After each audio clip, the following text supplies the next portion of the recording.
Indian renaissance. इस किताब पर बात करने के लिए हमारे साथ इस वक्त कार्तिकेय शर्मा जी हैं। सर बहुत बहुत शुक्रिया सबसे पहले हमें टाइम देने के लिए। सर ये किताब का जो इस वक्त टाइटल है आई थिंक वो ही सबसे ज़्यादा कनेक्ट कर रहा है कि किस तरह से एक एवोल्यूशन शायद ये किताब दिखा रही है या फिर पुनर्जागरण जो बात होती है। देखिए, इस किताब के टाइटल से एक बात तो स्पष्ट होती है कि किस तरीके से एक युग का अंत हुआ है और एक नए युग की शुरुआत हुई। और इस युग की शुरुआत का जो पहला दशक है वो ये किताब उसकी बात करती है, इसलिए इसको द मोदी डेकेड कहा जाता है। और किताब के अंदर जब आप इसके अलग अलग चैप्टर्स पढ़ेंगे तो आपको इस बात का एहसास होगा कि एक अमूलचूल परिवर्तन पूरे देश में लाने में और व्यवस्था को नीचे से लेकर ऊपर तक बदलने में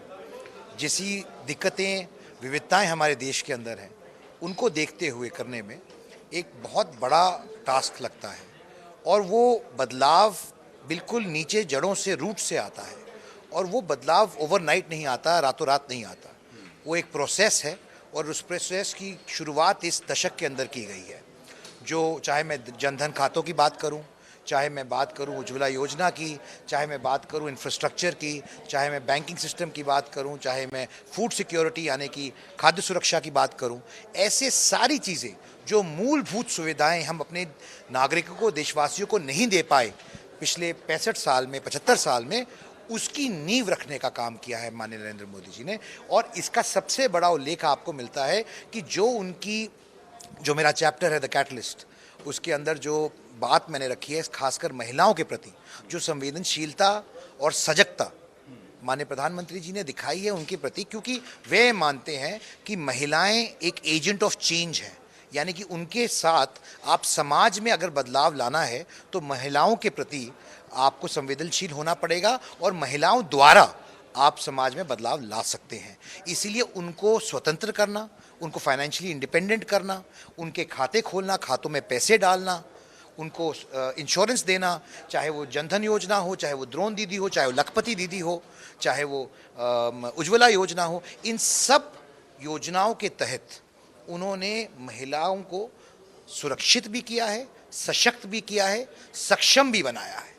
ताकि जो देश की आधी आबादी है, जो उसके अंदर बदलाव की क्रांति लानी है, वो कहीं ना कहीं महिलाओं द्वारा शुरू की जा सके। एक सवाल मेरा और,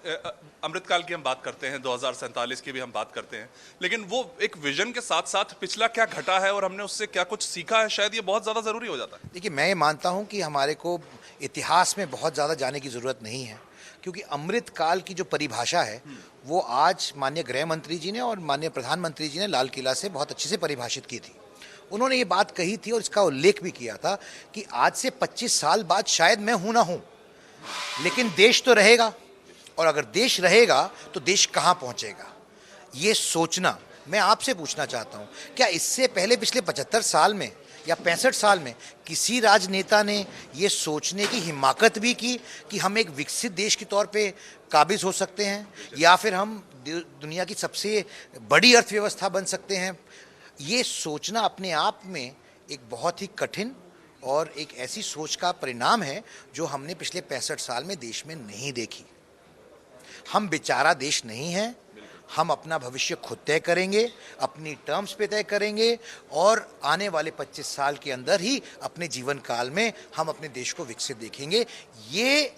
स्वप्न प्रधानमंत्री जी ने देखा है, लेकिन ये 130 करोड़ लोगों का, हर एक व्यक्ति का स्वप्न।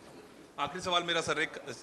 श्रोताओं के लिए कि जो लोग इस किताब को पढ़ेंगे, बहुत से अलग अलग एज के लोग होते हैं, खासतौर पे हम यंग भारत इस समय अपने आप को कहते हैं कि जिस तरीके से हम बहुत युवा है भारत, तो उनके लिए कितना ज़रूरी हो जाता है, क्योंकि हर एक अलग अलग एज है, तबका अलग है, महिलाएं हैं। हम दुनिया का सबसे युवा देश है। हमारे देश की 65% आबादी 35 साल से कम की है और जिन युवाओं की आप बात कर रहे हैं वो हमारा भविष्य होंगे। तो मैं ज़रूर कहना चाहता हूं कि चाहे किसी भी माध्यम से, चाहे आपके माध्यम से, चाहे ई बुक के माध्यम से, इंटरव्यूज़ के माध्यम से, भाषणों के माध्यम से, और अगर आप पुस्तक खरीद सकते हैं तो खरीद के पढ़िए, क्योंकि आपको संदर्भ मिलेगा कि दुनिया के बड़े बड़े लोग भारत को किस दृष्टि से देखते हैं, भारत के बदलाव को कैसे देखते हैं, भारत के प्रधानमंत्री को कैसे देखते हैं, वो एजेंट ऑफ चेंज कैसे बने हैं, उन्होंने ऐसी क्या नींव रखी है। और ये हमारे अपने देश के लोग सिर्फ नहीं बोल रहे हैं, ये दुनिया के अंदर महसूस किया जा रहा है और ये उनके द्वारा